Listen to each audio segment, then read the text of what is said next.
Andrea Fabbris, Associazione Nazionale Piscicoltori Italiani, l'Associazione Piscicoltori ovviamente agli Stati Generali della Pesca, per dare voce a quello che sono tutti gli associati e a tutto il comparto. Certamente.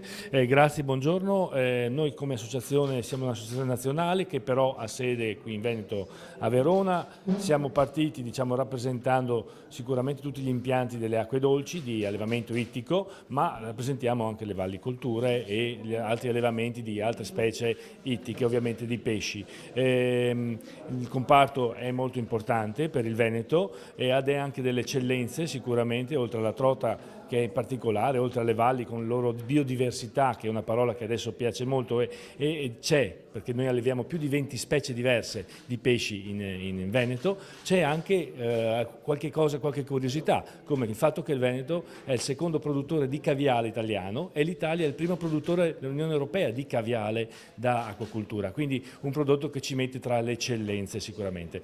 Per i nostri allevatori noi facciamo un'attività di tutela a 360 gradi, a partire da quelli che sono gli aspetti ambientali, burocratici, sanitari, per poi arrivare anche alla promozione del prodotto veneto e nazionale.